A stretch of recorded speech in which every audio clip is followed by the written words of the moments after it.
Assalamualaikum warahmatullahi wabarakatuh. Hai teman-teman, perkenalkan nama saya Layina Mawadah dengan NIM 860526246 dari Prodi PGSD UPPJJ UT Semarang.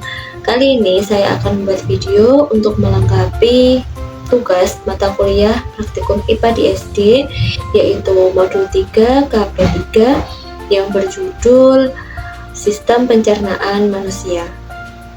Adapun tujuan dari praktikum yaitu dapat mengurutkan bagian dari sistem pencernaan manusia. Adapun alat dan bahannya yaitu gambar sistem pencernaan dan juga alat tulis. Mari kita simak videonya.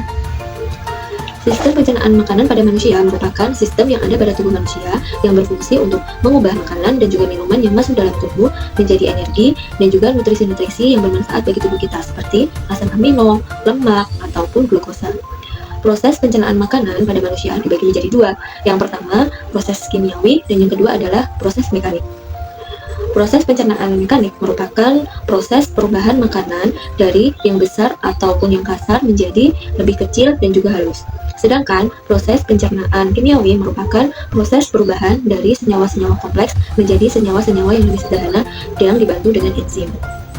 Enzim sendiri merupakan zat kimia yang dihasilkan oleh tubuh yang berfungsi untuk mempercepat reaksi-reaksi kimia yang ada dalam tubuh kita. Proses pencernaan makanan pada manusia melibatkan alat-alat pencernaan. Alat-alat pencernaan sendiri dibedakan menjadi dua, yaitu saluran pencernaan dan juga kelenjar pencernaan. Selanjutnya, kita akan bahas proses pencernaan melalui saluran pencernaan pada tubuh manusia. Berikut merupakan gambar dari saluran pencernaan pada manusia. Singkatnya ya, yang pertama mulut, yang kedua adalah tenggorokan atau eksofagus, selanjutnya lambung, lalu ke usus halus, usus besar, dan yang terakhir adalah anus. Mari kita bahas satu persatu. Saluran pencernaan yang pertama yaitu mulut. Di dalam mulut terdapat alat-alat yang membantu proses pencernaan seperti gigi, lidah, dan juga kelenjar ludah. Di dalam mulut sendiri terdapat dua proses pencernaan, yaitu proses mekanik dan juga proses kimiawi. Proses mekanik ini dibantu oleh gigi dan proses kimiawi dibantu oleh kelenjar ludah. Gigi pada manusia berfungsi untuk mengunyah makanan, melumatkan makanan menjadi lebih halus. Selanjutnya yaitu lidah. Lidah di sini berfungsi untuk mengoyak makanan, membantu makanan juga untuk masuk ke dalam tenggorokan.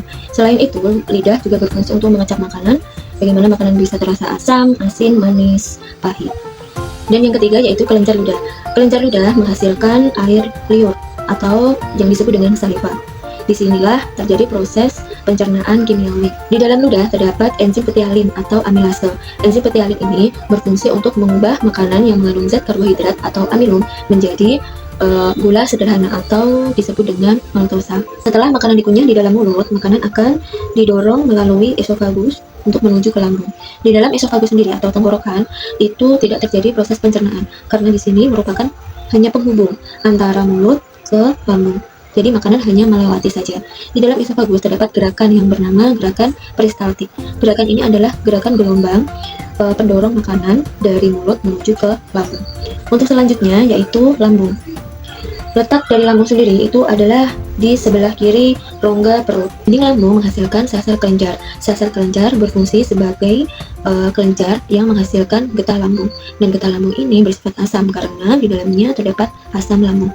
Dan di asam lambung ini yang berfungsi untuk membunuh bakteri, penyakit dari makanan yang kita makan. Dan juga berfungsi untuk mengaktifkan pepsinogen menjadi pepsin. Di dalam lambung terdapat 3 enzim, yaitu enzim pepsin, renin, dan juga lipase. Enzim pepsin berfungsi untuk mengubah protein menjadi pepton dan juga polipeptida. Enzim renin berfungsi untuk mengubah protein susu menjadi gumpalan kasein. Dan enzim lipase pada lambung berfungsi untuk mengubah lemak menjadi asam lemak dan juga gliserol. Di dalam lambung terjadi gerakan mengaduk. Gerakan mengaduk ini terjadi terus-menerus, baik lambung terisi makanan ataupun dalam keadaan kosong. Makanan yang ada di dalam lambung umumnya itu bertahan 3-4 jam, atau bahkan makanan yang mengandung serat itu bisa lebih lama. Untuk selanjutnya, sedikit demi sedikit makanan akan berpindah ke usus 12 jari. Setelah dari lambung, makanan sedikit demi sedikit menuju ke usus halus. Usus halus merupakan tempat penyerapan sari-sari makanan dan juga tempat pencernaan yang paling panjang. Di dalam usus halus terdapat 3 bagian. Yang pertama adalah usus 12 jari, yang kedua usus kosong, dan yang ketiga adalah usus penyerapan.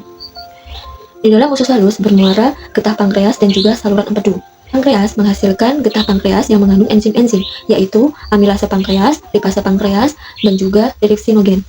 Amilase pankreas berfungsi untuk mengubah zat tepung atau amilum menjadi maltosa atau gula yang lebih sederhana.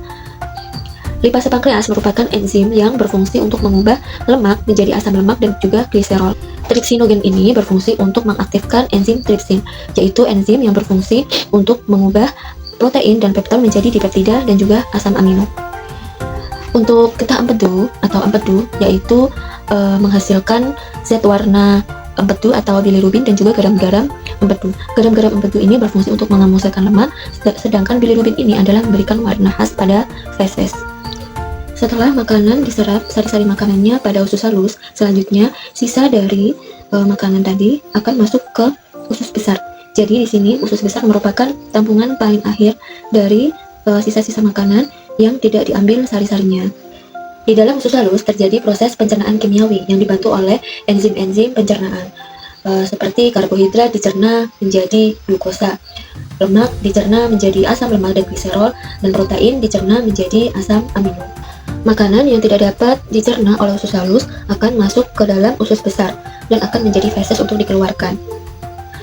Di dalam usus besar terdapat bakteri yaitu Escherichia coli yang berfungsi untuk membantu pembusukan makanan sehingga menjadi feses. Selain itu, bakteri tersebut juga menghasilkan vitamin K yang berfungsi atau berperan penting dalam proses pembekuan darah.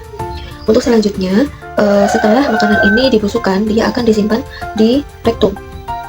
Biasanya di dalam rektum ini bisa bertahan kurang lebih 24 jam dan lalu bisa dikeluarkan melalui anus.